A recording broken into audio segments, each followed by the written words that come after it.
Thank you, Sophie, and our three panelists for that fascinating session. We greatly appreciate you sharing your company story with us and your insights into the cleantech sector in Canada and the impact of carbon reduction technologies. We do have one last session as part of Cleantech Export Week, and that is our pitch competition. Before we begin our final segment, I would like to take this opportunity to extend my sincere thanks to all of our speakers, panelists, moderators, partners, stakeholders, and of course you, our audience, for joining us over the last 2 days. We're grateful for your participation, insights, and unwavering support for Canada's cleantech industry. Thank you all. I would now like to welcome back Lynn Cote, EDC's cleantech lead, who will serve as a moderator for the pitch competition, and Denis Leclerc, CEO of Ecotech Quebec and the Canada Cleantech Alliance, who will provide some opening remarks for the session. Bonjour à toutes et à tous. Hello everyone. I'm very pleased to be joining you all at the EDC's Cleantech Export Week. Alors, bienvenue, je suis très heureux d'être avec vous pour la semaine des technologies propres d'EDC. Mon nom est Denis Leclerc, je suis président d'Ecotech Québec, la grappe des technologies propres du Québec depuis maintenant 12 ans.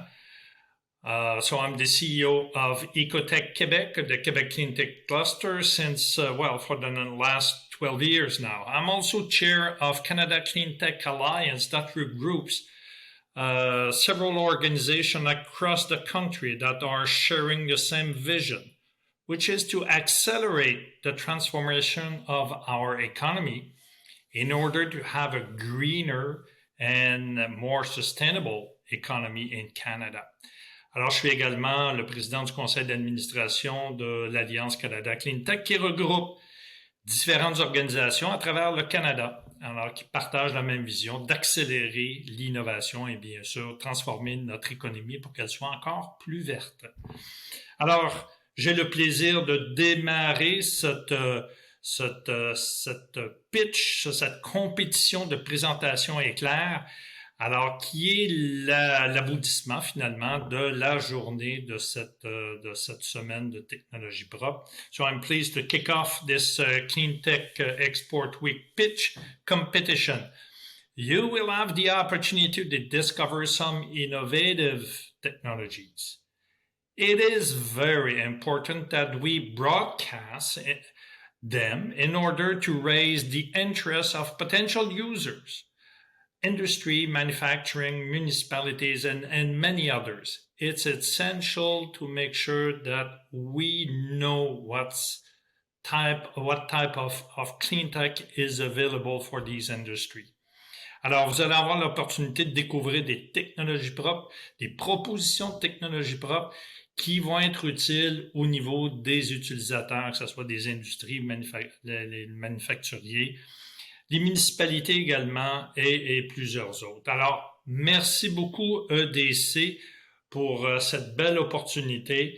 Et so thanks EDC, great opportunity, great initiative here. So I would like now to welcome back Lynn Cote, who will serve as the moderator for these sessions. And good luck all et tout le succès pour vous, ceux qui vont pitcher. Bravo, continuez, on a besoin de vous. Au revoir. Bonjour, merci beaucoup Denis pour la belle présentation. Thank you Guillermo for your introduction. Welcome to the last live event of the day, our pitch competition. So this is our in our 5th annual Cleantech Export Week. This is the second time that we do this because it was very popular last year. It's really important for us to provide a platform for new and exciting technology companies to present. And we're very, very pleased to have 5 very exciting companies and also to have a great panel of judges who are our partners in the cleantech ecosystem. So thank you to Antonio from MKB, Tom from Active Impact Investments, Pascal Drouin from Cycle Capital, Susan Rohack from BDC, and my own colleague Alex Belia from our EDC's investments team. So the way that this is all going to work today is that our judges are going to score each pitch, And we're going to get together after, and they're going to come up with, hopefully it'll be a quick and easy process, although I think it might not be, because there's some pretty interesting companies. They'll come up with a score, and you, the audience, can actually vote through the app. What we'll do then, we'll take 50% of what the audience says, what the judges said, put that together, and we will announce a winner through social media. If you're the winner, we'll send you an email as well, so you'll know in advance. We think, it sounds so corny, everybody's a winner from having been selected.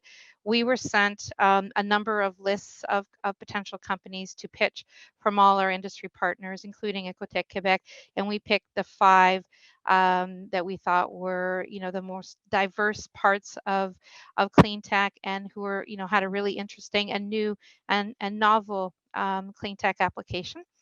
And the winner will also be profiled. So we'll do a profile, we'll be interviewed and do a profile, and share that out through our social media channels. So the way that we picked who got to start was I put names in my grandpa's Irish cap, and the luck of the Irish meant that Luna, you, the CEO of Genesis, will start. It is 5 minutes per pitch. Everybody knows in advance that I'm going to be very difficult and exacting about the time. So I will stop people, because we want to make sure that everybody has the same amount of time, and that we don't keep people too late. It is end of day for some people. And for Luna, who's doing some business in Europe right now, it's really end of day. So Luna, I am going to pass it over to you to start us off. Amazing. Thank you so much, Lynn. And just to double check, can you see my screen right now? Perfect. Yes, we can. Awesome. Perfect. So great pleasure to be here today. My name is Luna, CEO of Genesis Bio. At Genesis, really what we do is we make biodegradable plastics from food waste. Last year, over 300 million tons of plastics were wasted, causing massive global pollution. At Genesis, we know that there's a better solution. It's a material made by bacteria called PHAs, or polyhydroxyalkanoids. And PHAs can replace 60% of the world's petroleum plastics. And that's because they're fully biodegradable in both marine and terrestrial environments, and it's got great performance. And Genesis makes PHAs affordable by producing them from cost-negative food waste as opposed to expensive sugars, cutting production costs by up to 40%. And that's all made possible with our perfection of the bacteria. We have partnered with nature to select from the best genes from over 1,000 novel bacteria species, creating the world's first recombinant bacteria, capable of converting mixed food waste into tunable PHA polymers.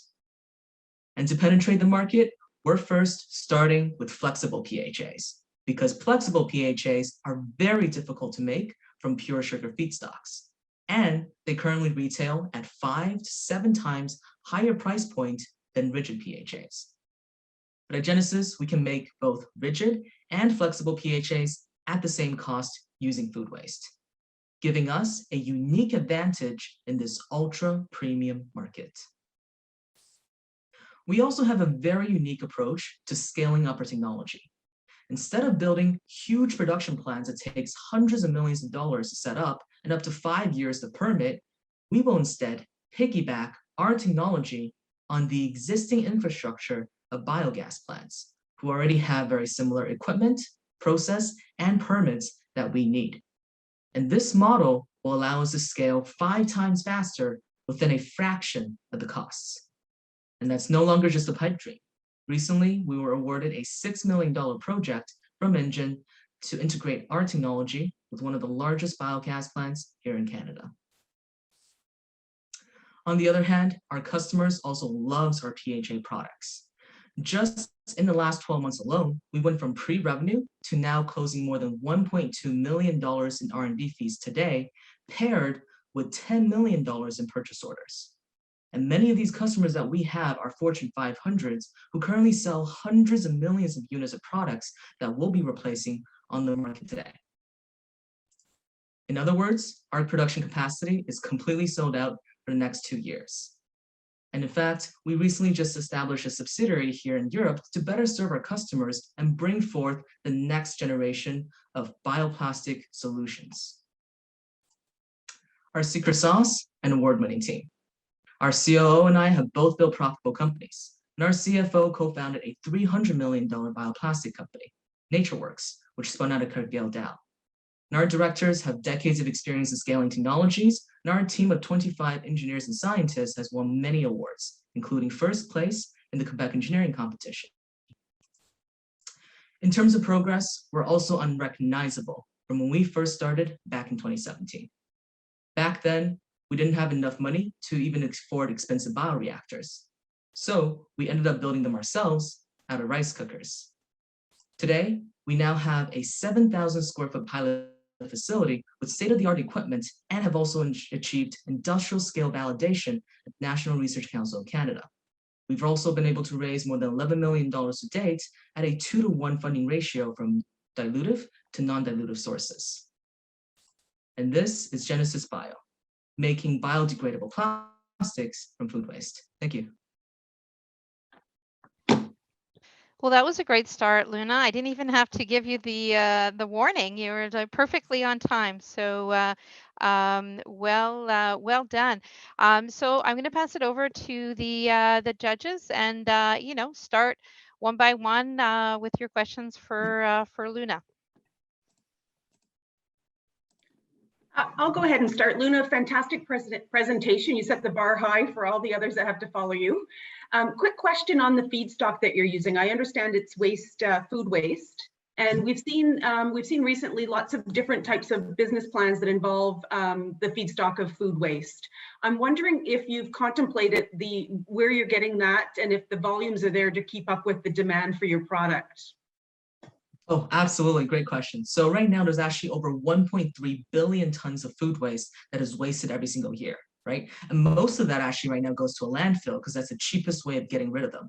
So what our model actually entails is us partnering up with biogas plants who already takes in hundreds of thousands of tons of food waste every single year from the waste management companies. So we never have to really worry about feedstock.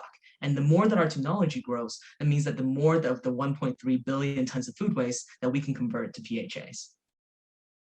Thank you. I can go ahead next. Luna, thank you very much for the presentation. Just a quick question. We went through the slides quite quickly. I wanted to get a sense of what is the commercial scale that you need to be at to be attractive to major industrials. You mentioned you have 10 million commercial agreements in place. Is that already at the scale you need to be, or are those demonstration projects?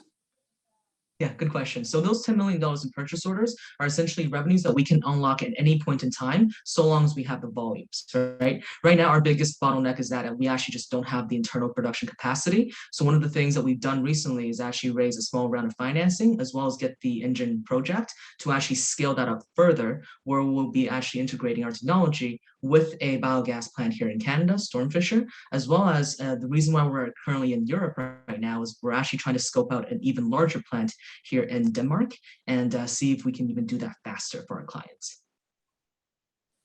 Okay, thank you.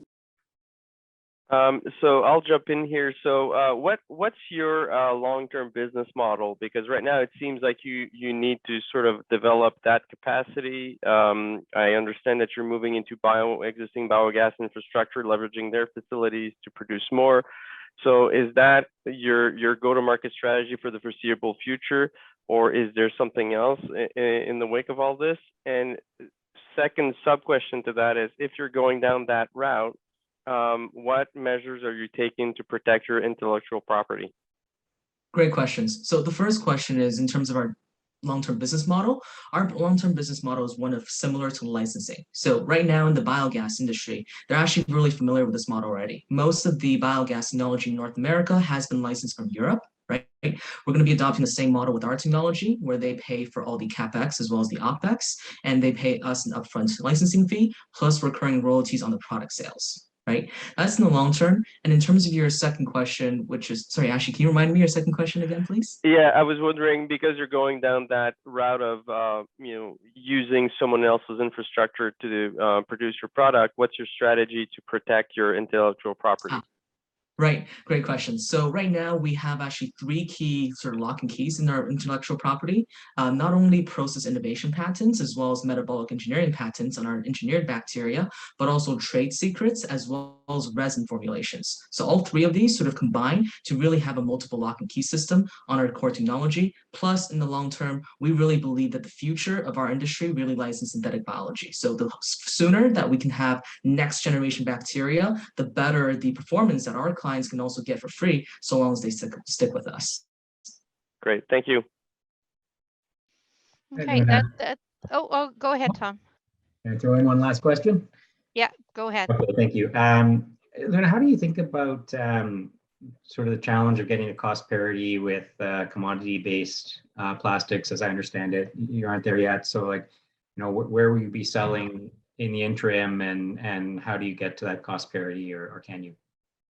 Yeah, amazing question. So firstly, just to say this, in terms of expectations wise, it's 10 years. It's going to take us at least 10 years to get to cost parity with commodity plastics like petroleum, like polypropylene, polyethylene. Right. Nonetheless, though, our go-to-market strategy is very similar to Tesla's. We first start with the ultra premium market, where we have huge margins on 3 different market segments. Number 1, premium food packaging. Number 2, 3D printing filaments. And number 3, biomedical applications. These are where all of our clients lie, and they're actually willing to pay us a really high margin because they're already in those fields, right? And as time goes by, we'll continuously use those profits to then further R&D, reduce the cost of production, as well as increase economies of scale. So similar strategy to Tesla's, and of course, even right now, the ultra premium market, even though it's a small segment of the overall petroleum plastics market, it's still $15 billion because the overall market is actually $500 billion. Very cool. I'm trying to figure out how I can get all the garbage that we produce in this house, which is far too much, to you. I'll give it to you for free.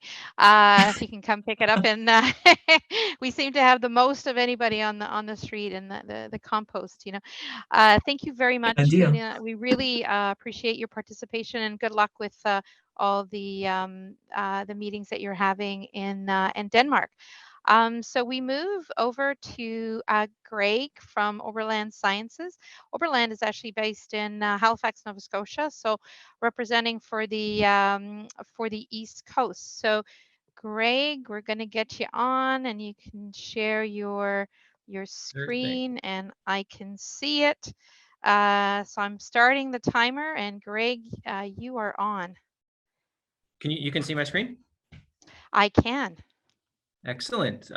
Thank you very much for this opportunity to talk to you all.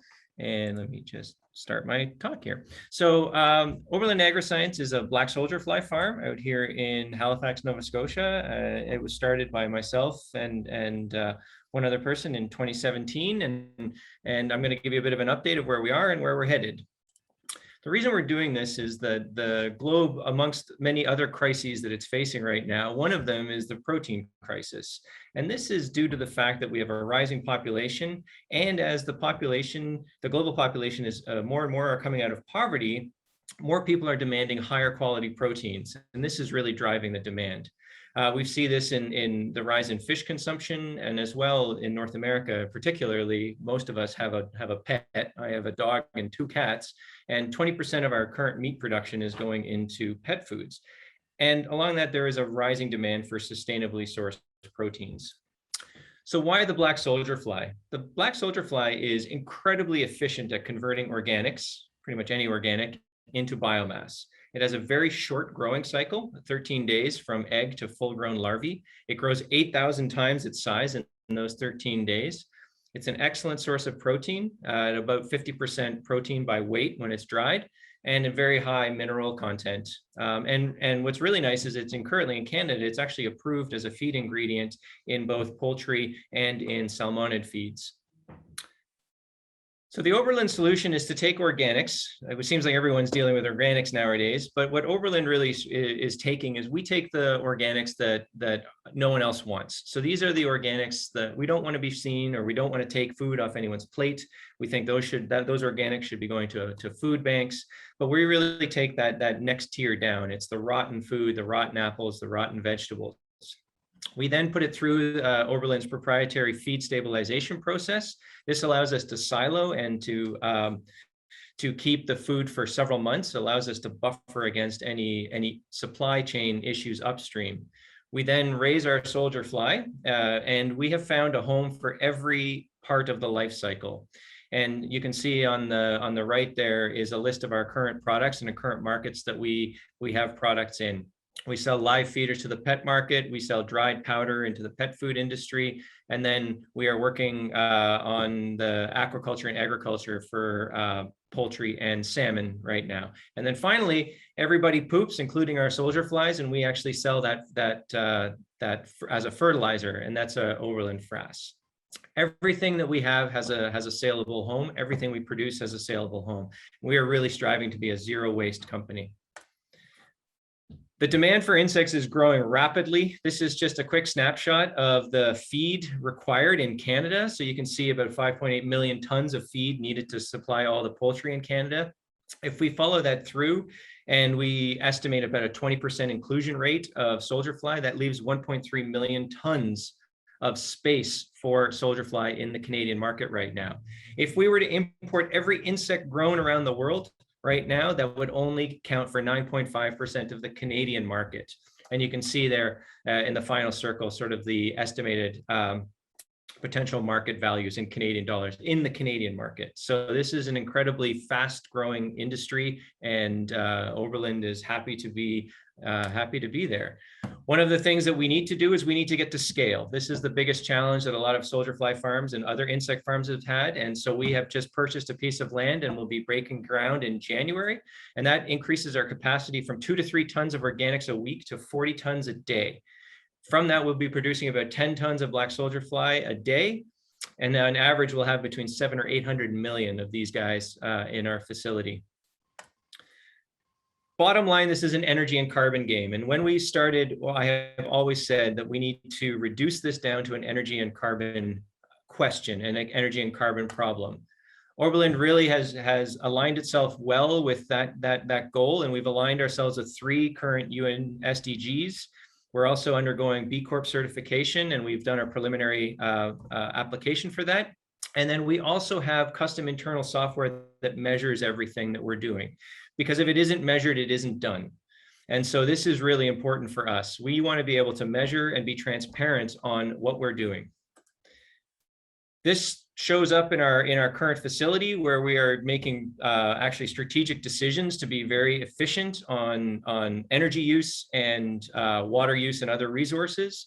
And so we have both high tech and low tech technologies that we'll be using in-house, including our custom software, but also we will open up to third-party intensity measurements so that we can actually validate our carbon and energy intensity. Because this is a carbon and energy game. So right now, our current pilot facility, we're producing at a carbon intensity around, somewhere between cheese and pig meat. But with our new expansion and these high efficiency technologies we'll be using, we will be among the best protein source out there as far as kilograms of CO2 equivalent. Greg, it's Lynn. Can you wrap it up? We're a little bit over 5 minutes. Sorry, I got one more slide. So Oberlin's land use is also really good. So currently our 3 acre plot will produce the same amount of protein as 2,600 hectares of corn.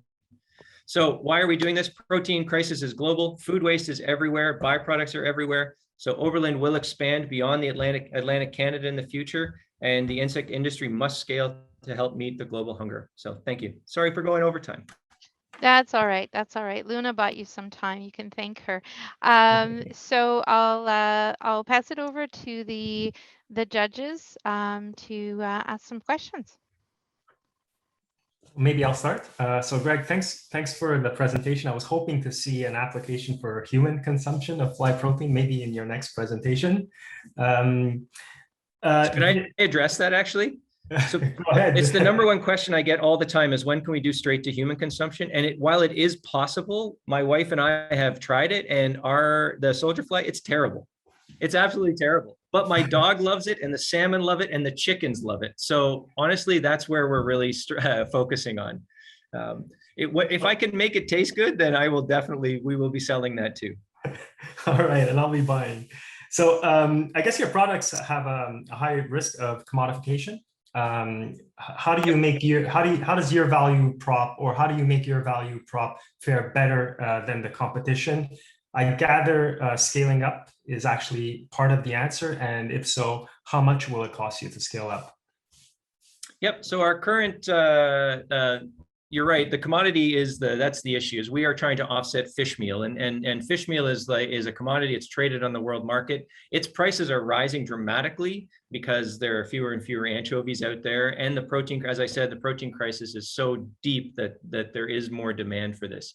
I have done all the financial modeling of our facility using the commodity price, but we know that right now we can get, for instance, in the pet food industry, they are willing to pay more for it. So I can make it work at the commodity prices. The pet food industry is willing to pay a little bit more, so that gives us even a nicer margin. As far as how much it costs to build our current facility, or the facility that we will be building, is around the $20 to $30 million range, and this is really on par with a lot of the other soldier fly farms out there, or other insect farms out there.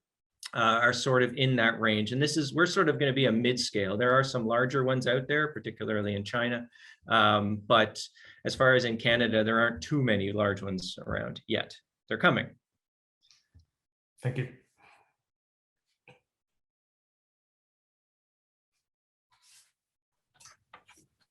Another, do we have another question from a judge? Yeah, I can Pascal? jump in. Yeah, Lynn, thank you. So one question I had, so I mean, we saw there's I'm piggybacking on Antonio's previous question, but it's a commoditizing market. There's you're not the first and only insect black soldier fly farm that I've seen.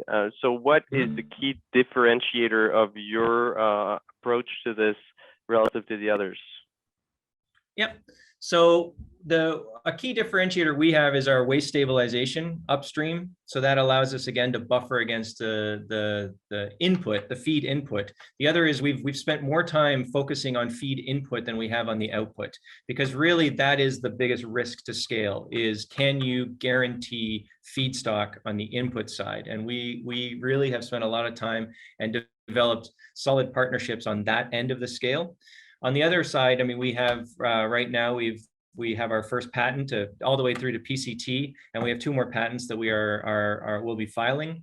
That is on the actual fly rearing side. So on the egg, the adult fly to egg, that's really where I think a lot of the magic still happens, because that's where the efficiency gains really will be. And so we focused our R&D on that side, and then we focused on the waste with partnerships on the upstream side. Thank you.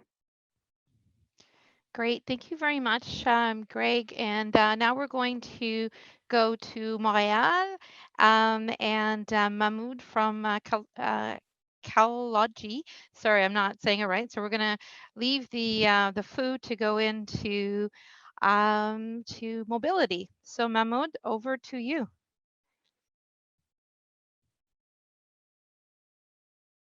And yes, Mahmoud, we can see your slides.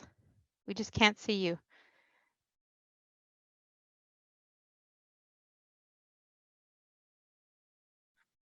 Oh, perfect. So can you hear me now? Yeah, we can hear you, we can see you, and we can see the slides. Everything's perfect. Perfect. So yes, hello everyone. This is Mahmoud Shirazi. I'm co-founder and CEO of Calogy Solutions, a young company with a new technology for battery thermal management for the electric vehicles. So basically, a few words about us. We are the youngest company among all the 5 companies today. We just started in 2020, January. I was the employee number 1, September 2019. Employee number 2 joined January 2020. Now we are 17, employees and interns. We have 4 patents in different stages of life, very innovative company, 6 PhDs, and we have received 1.5 million in funding and investment up to now. And we are completing a $3 million round right now. Here you can see a few of our customers now. So we're working with CAE, largest simulator manufacturer in the world for electric aircrafts. We're working with EcoTune, who is controlled by Girardin, who are making electric buses, Corvus, who makes battery packs for boats, and the largest manufacturers. We are also part of the STDC portfolio, one of the first companies there in their seed round. And we were selected among the 5 top finalists in the competition, Charging the Future. We were the only one in Quebec, and we were running for $1 million award. So here you see a photo of a car, a truck that's actually equipped with our technology. We tested it this winter, it worked great. And now we're going to test it again, more tests for fast charging. We also launched our product in the Battery Show US a month ago, and we got very interesting feedbacks. So the problem that we're solving is temperature, controlling temperature in the battery pack. So lithium-ion batteries are like human body. They like to stay in temperatures 20 to 25 degrees. Like in spring day, they're really happy, they work great. Temperatures higher or lower than that, they don't like that. Performance, aging, and even they can be very dangerous. So what we have invented is these thin sheets that you can see here, thermal ground plane, 1 to 2.5 millimeter thickness, very light, with very, very high thermal conductivity, 10 times more than copper, and they are passive and very, very basically reliable. There is a video on Vimo if you want to see how it works, but basically the basic functionality is liquid vapor phase change like a heat pipe. Here you can see an example of one that actually we have built and we're selling. So in terms of thermal performance, the advantages are high temperature uniformity, very efficient cooling or heating, also can be used for heating, I would say. In terms of safety, very interesting technology because it can basically help basically limiting the fire propagation in case of a thermal runaway, also making possible a sealed battery pack, which is huge for aircraft applications. In terms of integration, it's a lightweight, thin, and it makes possible to have swappable batteries. What we have invented is actually this patent pending fabrication method that allows us to make this low cost and basically very flexible to fit in the battery pack.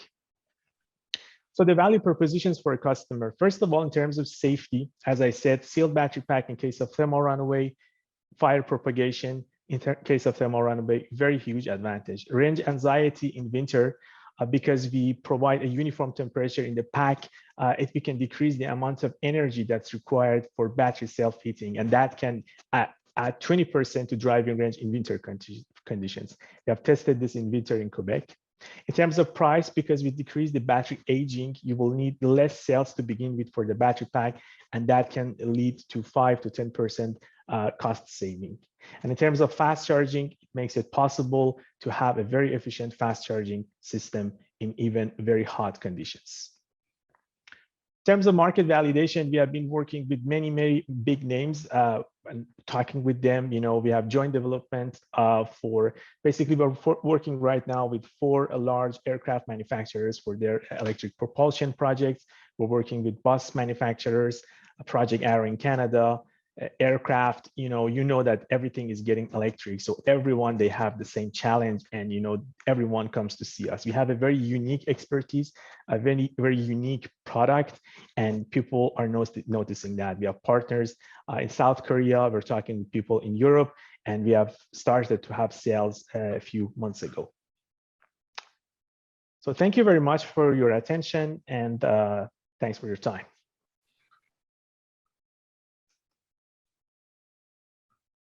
Thank you.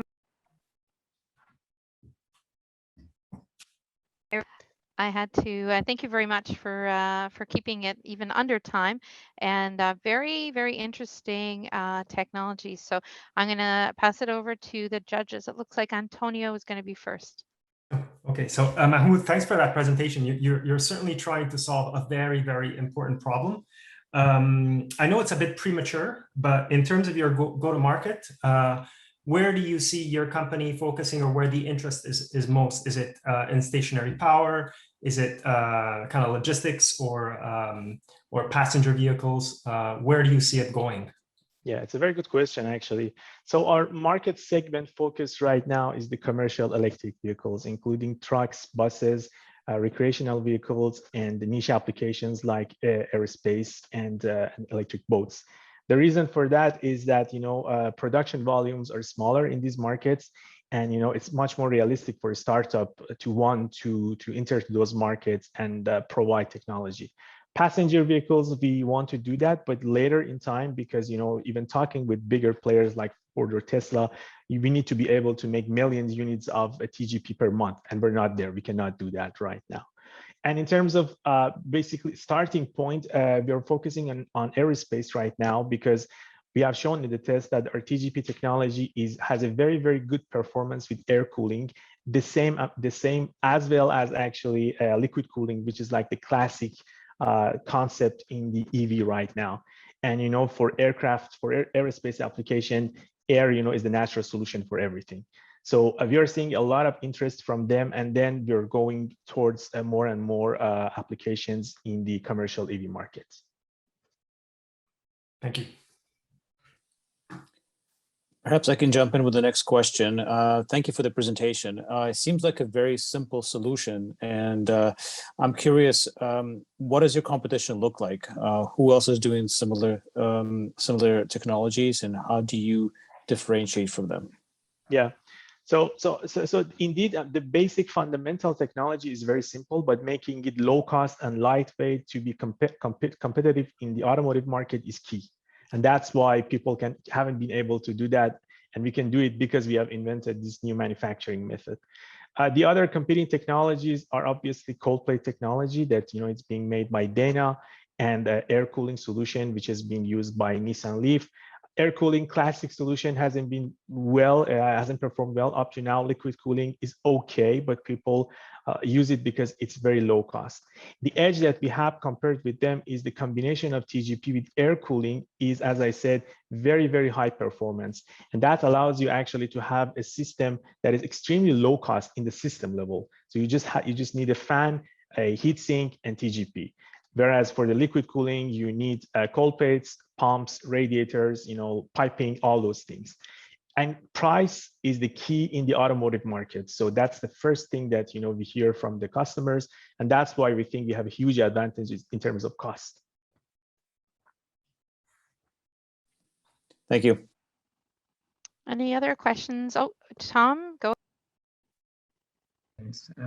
So Mahmoud, I just wanted to ask you something around team. So you showed you had 6 PhDs on the team, and obviously a strong technical team to design what you have. But then when we get to Antonio's question in the go-to-market, I'm starting to think about, do you have startup experience on the team, sales experience on the team? What gaps do you see that you need to fill, if any, to sort of attack that go-to-market strategy that you're talking about? Yeah, definitely. We need expertise there. We already have a CFO, a part-time CFO who is helping us. We have actually coaches in the business, and we have a advisory board with people with experience, who have had companies, sold companies, very experienced team in that regard. So we meet them every week. So we talk about the details of what we do, and we are planning to add those kind of people. So we're going to hire a business developer this January. We're going to bring on board a sales manager, sales assistant next year. So we know that, we have this gap in the team and we want to fill it. But for now, we're working with the resources that we have. But part of the fundraising, part of the use of that money is actually to build this commercialization team that, we currently don't have because we are really technical people. Okay, thank you very much, Mahmoud. That was very interesting. So we'll keep this going, and now we move to Toronto. So you didn't think you were going to go from Denmark to Halifax, Montreal, and now Toronto, all without leaving wherever you are, at least my 4th bedroom in the house. So Zach Lefebvre from Charge Lab, it's all over to you now. Great. Thanks so much, Lynn. It's great to meet everyone. Let me pull up my slides here.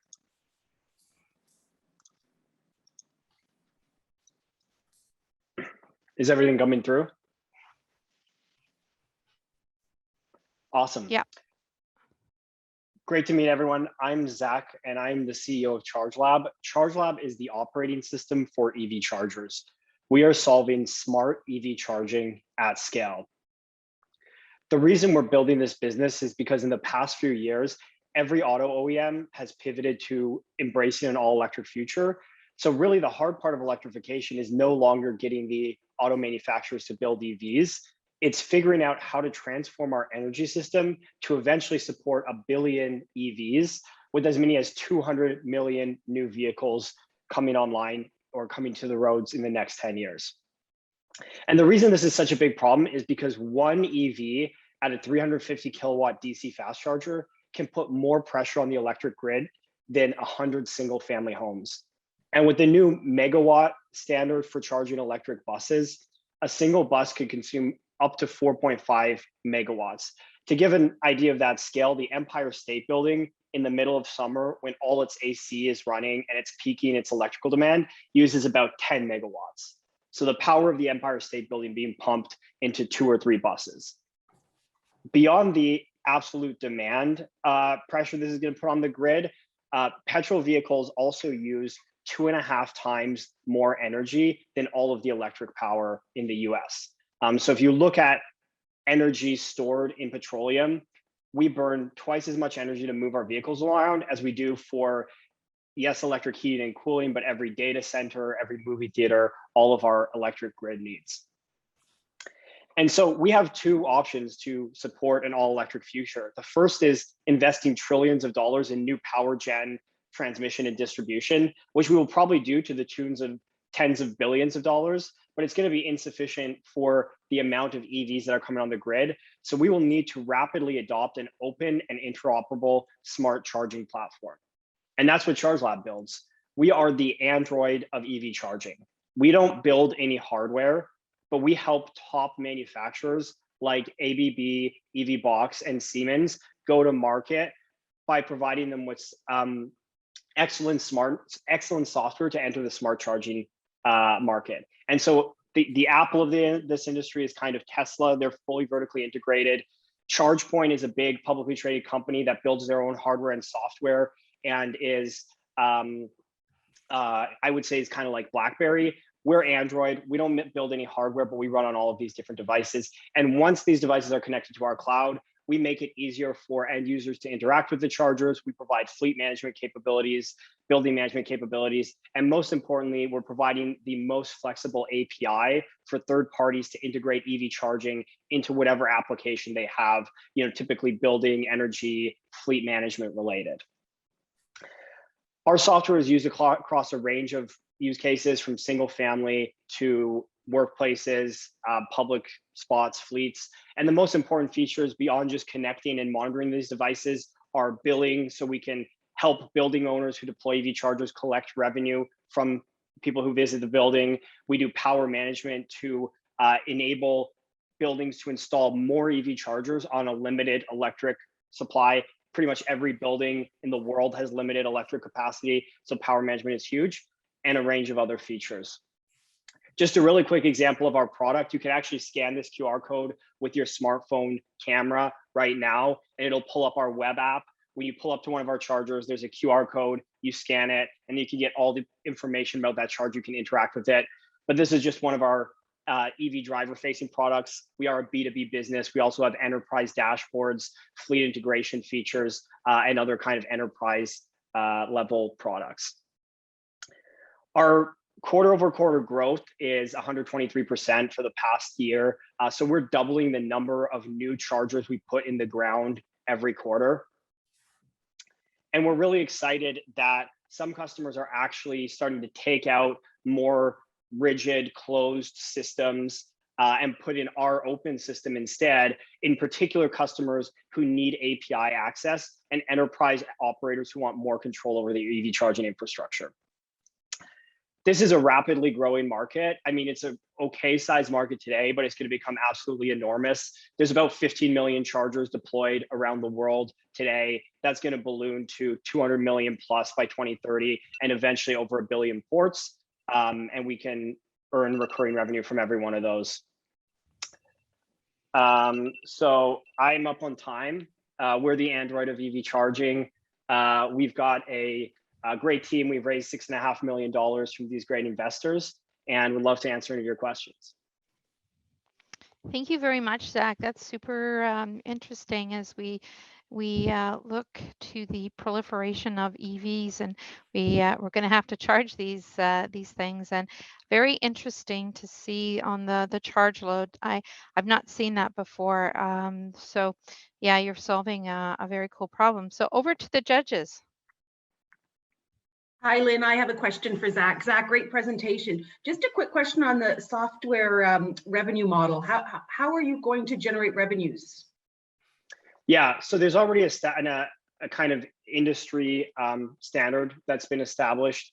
And I don't know where the camera just went. I can't see you anymore. But generally, customers pay on a per port basis.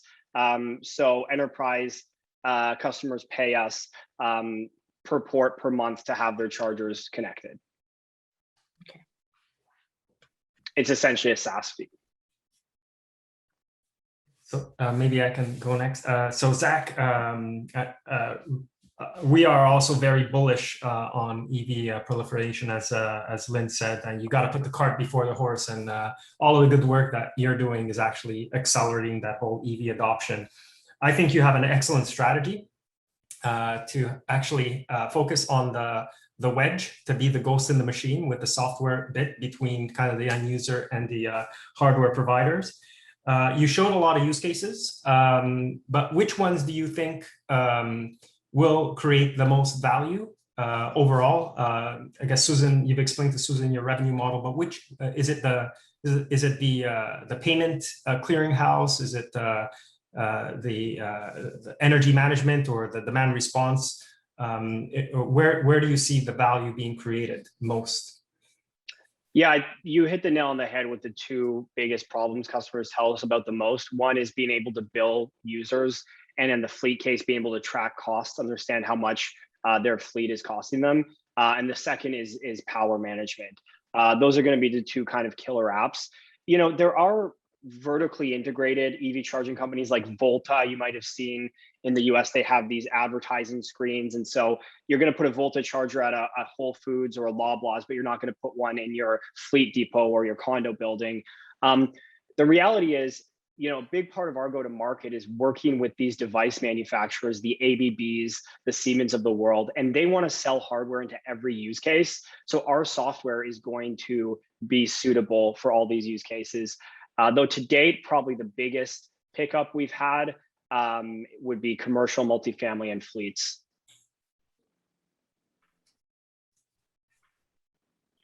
So maybe one more question, Lynn, if I can. So I'm curious to learn more about the power management, and you said that's one of the big traction for your business. Is that driven by retrofits in certain buildings, or is that new builds? You mentioned condos, multifamily. So where do you see the most traction, and why do you think that the traction is coming from there? Yeah, I mean, it's all of the above. Fundamentally, any building, like buildings being built today, were designed sometimes 4 or 5 years ago. So there are buildings that completed construction in 2019 that had no plans for EVs and EV infrastructure. But at the same time, you know, the way to think about charging an EV is not to double, triple, quadruple the amount of power coming into every building, because the reality is EVs don't need to charge immediately. They don't need to charge as fast as possible. Most people are charging during the day, from when they arrive at work to when they leave, or at night when they get home to when they leave in the morning. So I think that every building that has any kind of scaled up EV infrastructure is going to have intelligent load balancing. It's just more cost effective than, you know, putting in electric service that's 2-3 times the size. Like, these upgrades are not trivial. Thank you. Okay, Thanks, great. Pascal. Thank you so much. Thank you so much, Zach. It was a great presentation. And now we will finish by landing on the other coast. So from Summerland, BC, Kirk from Wine Crush. Kirk, over to you. And can you see my screen okay?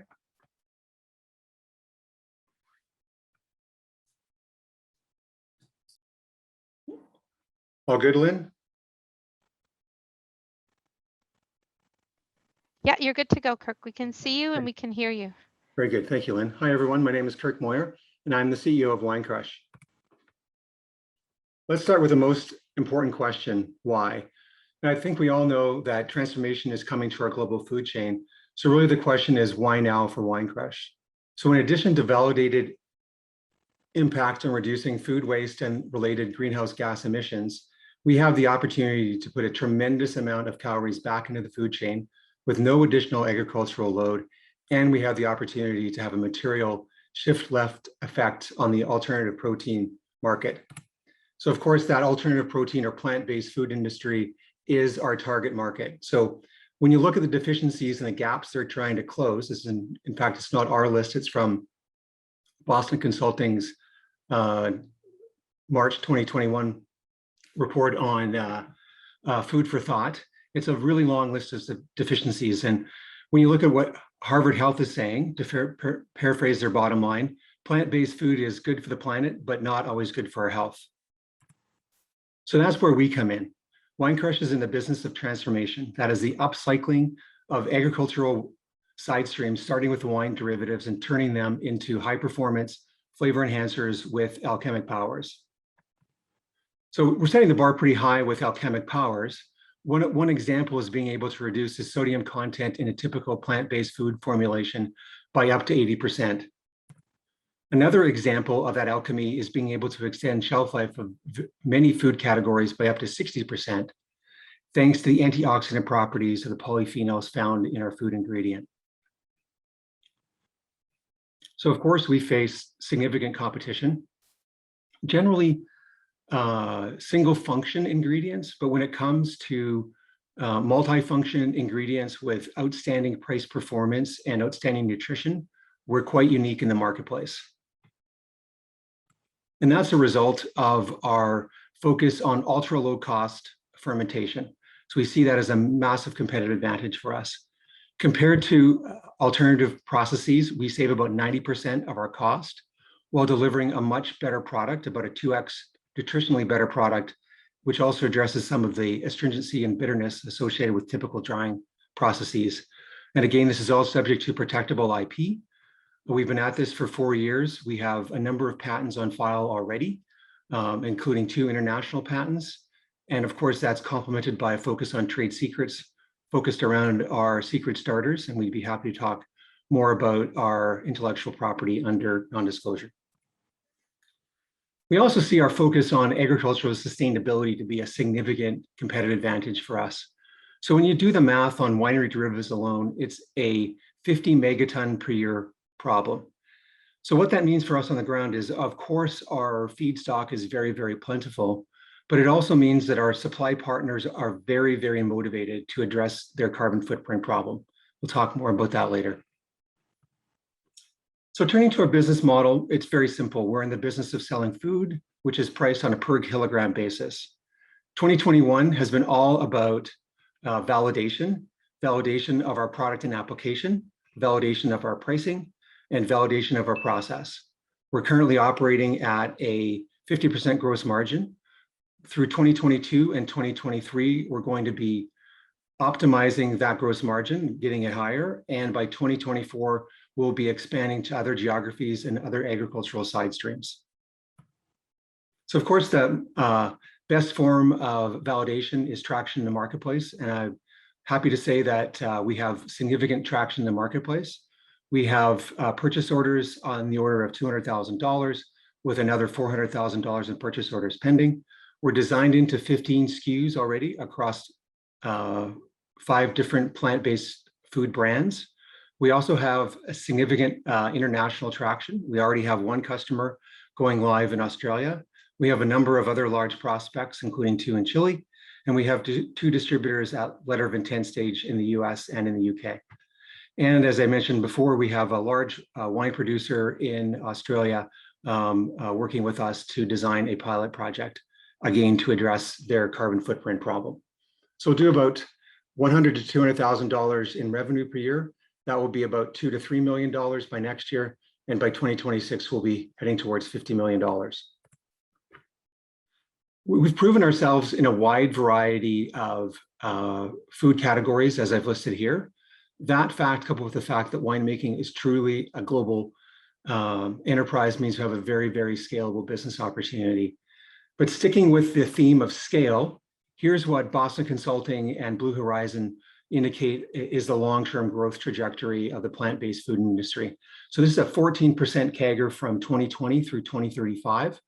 When we look at it and apply our application rates across kind of the subsegments that we serve, this is a 1.5 million ton opportunity for us. So at a 10% market penetration, that's a $1.5 billion per year revenue opportunity for us. So not surprisingly, we're raising money to go after that market. We've already raised $950K to date and received significant support from NRC, Agriculture and Agri-Food Canada, and SDC, and we've also received recent support from Protein Industries Canada. So we're looking to close a $2.7 million seed two by the end of the quarter, and we're focused on taking advantage of the funnel that we've produced. So with that, let me say thank you, and I look forward to your questions. Thank you very much, Kirk, and I'm going to throw it over to the judges.